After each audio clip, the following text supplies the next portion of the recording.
Hello everybody, Lotto for Life here, bringing guys a brand new deck profile today. This is Lunalights. This is the deck that I've been really liking for the past few weeks. It's a lot of fun, it's really consistent.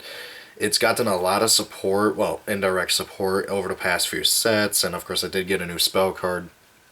But I feel like this deck is very underrated. It's a very good tier 2 deck. Do I think it's as good as some of the other tier 2 decks? I don't know. But it's still really good alternative if you guys don't want to play the meta, and I feel like this deck is all very underestimated. Now, with that being said though, due to how competitive my locals is, I did fine-tune this deck to counter the meta, specifically against the ABCs, of which this deck already has a pretty good matchup against.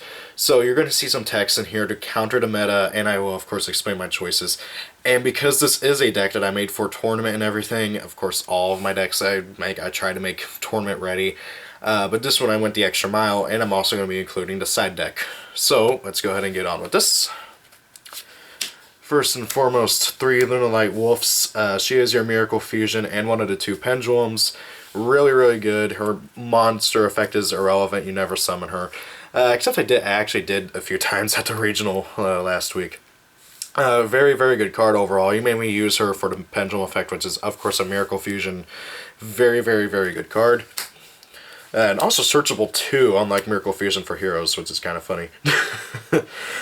Next up, 3 Lunalight Blue Cat. She's really good. She's basically like any of the floater monsters, you know, like Mother Grizzly, Mystic Tomato, whatever you want to call them. Whenever she dies by battle or card effect, you can special summon any Lunalight from your deck, even herself. And if she is special summoned, you can target a Lunalight other than Blue Cat, so like herself or another copy of herself, double its attack points. Very good card, and I feel like it's an absolute must at 3.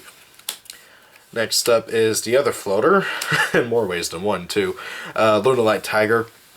In the Pendulum scale, she's a simple monster reborn that prevents that monster that you bring back from attacking, and its effects are negated.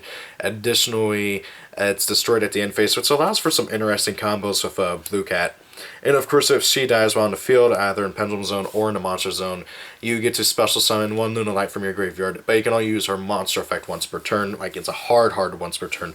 Her Pendulum effect is only once per turn, so even if you activate another one, you can still use it, which is pretty good. Next up, 3 Lunalight Purple Butterfly. She really helps out with the OTKs. You can send her from your hand or field to the graveyard to increase the attack of 1 Lunalight by 1,000. Very good for the OTKs and everything. Also allows you to get over Vanity's Fiend by targeting your Blue Cat. If I can find it, there we go. And, you know, just using the effect, and then Blue Cat becomes 26, and you run over Vanity's Fiend.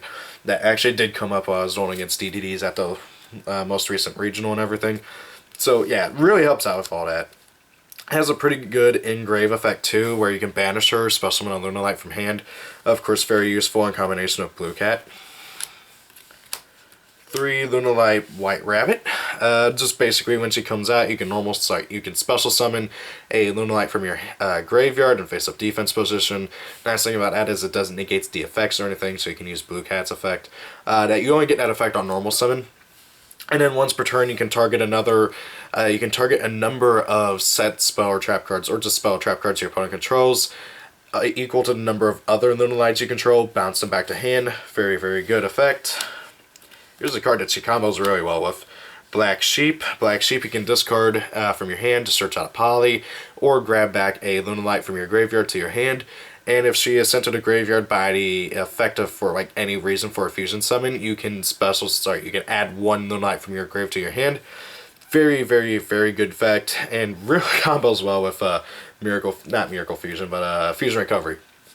So yeah, just ditch her, search out a poly, or grab back a Lunalight from grave to hand. And if she's sent to grave by fusion material, you can add a Lunalight from your grave to your hand, except herself, which is pretty good. 2 Max C. This deck can burn through its hand pretty quick, and it's really good for going second. This deck always wants to go second. You never want to go first with this deck. Next up, 2 main deck Cherries. I do main deck them. Again, locals is super competitive, so if I want to have a chance of doing well in a tournament, I have to main deck these. And it's just really good. Not to mention, since it's a tuner, you can go in synchros from time to time. Next up we have 3 polymerization. Kind of sort of necessary in a fusion-oriented deck.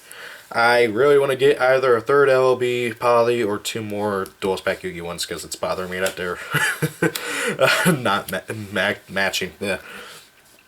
Next up, 3 Lunalight perfumes. This card, you ditch it for pretty much anything, and because this card is just so good. It's a Monster Reborn, just flat out Monster Reborn for Lunalights, and if it's in your graveyard, you can banish it, ditch a card, and then add 1 Lunalight from your deck to your hand. That's not once per turn, and you can do it during the same turn you bring back something.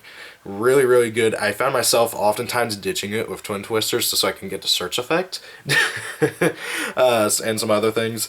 I got some other ways to pitch it to grave, which is very, very nice. It's just an overall good card. Next up we got Tenki. Just more, it searches out your Lunalights. It searches out almost the entire deck. It cannot grab Wolf though, which is a bit annoying.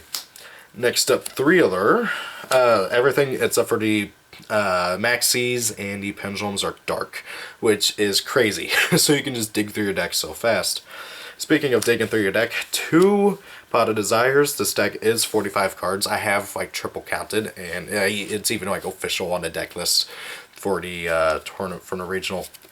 So I know for a fact this is not 39 cards. I've been getting a lot of criticism from about that. I'm sorry guys, that was terrible from Allied. I swear I counted 40 cards like 5 times for that Magnet Warrior Turbo deck. But anyways, yeah, Desires just helps you thin for your deck, get your stuff. You don't activate this unless either you have to because it's your only play, or until after, and more preferably until after you've already gotten all your combo pieces set up and stuff. And it just helps get through your deck and everything, and it's helped me come back from a losing situation so many times.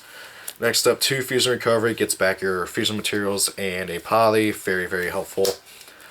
Twin Twister, just everything in this deck does not mind being in a graveyard, so it just helps get rid of back row. 1 Mass Chain Second for making Dark Law. 1 Forced Burial, just for getting stuff and setting up plays. 1 Regeki for nuking my opponent's board. I don't know why people are no longer playing Regeki in the main board. And then because there's literally only 2 traps, I'm going to go ahead and just leave them here. 1 Vanity's Emptiness for locking out my opponent. And 1 Solemn Warning for stopping my opponent from doing whatever they're trying to do. On to the extra deck. 1 Gachi. I had a tough time choosing between this and Crumbo Logos as my rank 2. Crumbo Logos is nice against Evil Swarms because he stops your opponent's Ophion and stuff and allows you to actually do your plays. But Gachi allows for me to actually do OTKs a bit easier, so I ended up going with Gachi. You could also play Sky Cavalry, I can't pronounce that name for the life of me. The rank 2 who's 2000, can't be destroyed in battle, and can bounce stuff. 1 Tiger King, just for the occasional overlay. Then this is going to be confusing. Bahamut Shark, this is a Cherries target. I don't have Totally Awesome, and I don't plan on buying one. The only way I'll actually get one is if I pull it. So this is my Cherries target for Totally Awesome decks. If I see that I'm doing against heroes, I'll go ahead and pitch Cherries, reveal Bahamut Shark, prevent them from going into their Bahamut Shark and their Totally Awesome. Obviously, I'd prefer to have this be a Totally Awesome. If you guys do happen to have a Totally Awesome, play that instead of Bahamut Shark. Next up, I play 1 Black Rose and 1 Clearwing for the occasional synchro play with Cherries. It does come up. You won't believe how many times it does come up. I do plan on dropping one of these for another Cherries target, or just for a synchro that is more flexible. 1 Dark Law for the Mass Chain Second. A lot of decks still auto lose to Dark Law.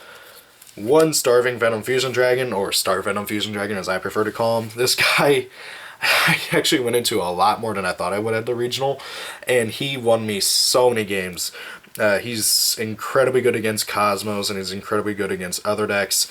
He's also an easy way to bait out ABC Buster Dragon, or Dragon Buster, whatever you want to call it. It's effect, which is hilarious.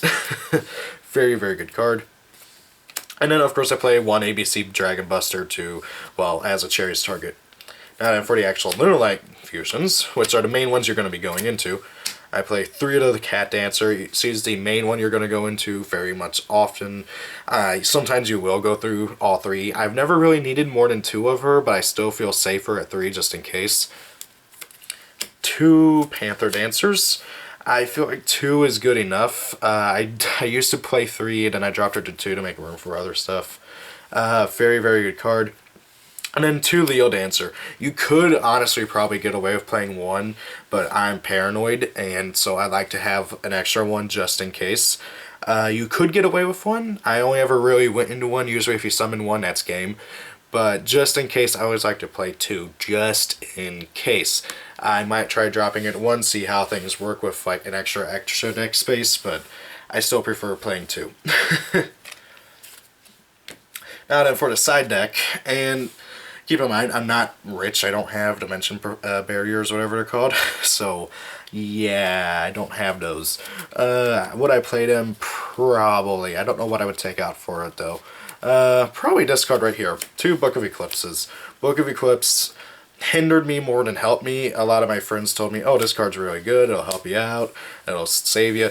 It stopped me from getting OTK'd once, and my opponent just did it next turn. 2 extra Z Encore, mostly for totally awesome decks and for going against Evil Storms. Just activate this, get rid of the problem card, and then you can just kind of do your plays. If you're doing against totally awesome decks, they can't chain to it, which is really, really, really good. So, yeah, that's pretty much what it does. 2 Road to Creed, this is purely to counter Dimension Barrier and other heavy back row oriented decks like Paleozoics and stuff like that. Dimension Barrier kills this deck, so Road to Creed really, really helps out. You only have 2 traps, so you can just side out whatever you want for it. It's really, really good, helped me out a lot. 2 Rivalry of Warlords. 90% of the times whenever you're summoning stuff, it's going to be a Beast Warrior, so this literally does not hurt you at all. It's not that great against ABCs because most of the things they do make is Machine, but however it's really good against other decks. Really, really good against like freaking crap, I forgot what it's called.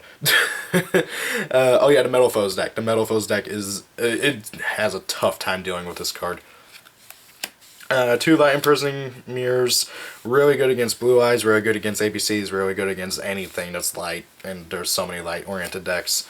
1 Twin Twister on the side. I never really felt a reason to bump it up to 3 in the main. Really liking it in the side, though. And then the Kaiju Engine, 1 Kaiju Slumber, 1 Kumongus, and 2 Gamma CL, just for getting rid of problem cards like Totally Awesome, ABC Dragon Buster, stuff like that. So guys, that's the deck profile. Tell me what you guys think. I'm having a lot of fun with this deck. What will you guys change about the main, side, extra, whatever. I would love to hear your guys' opinions and recommendations. Thank you all for watching. Hope you guys enjoyed the video. Have a great day. If it's your birthday, happy birthday. See you all later. Peace out. Goodbye.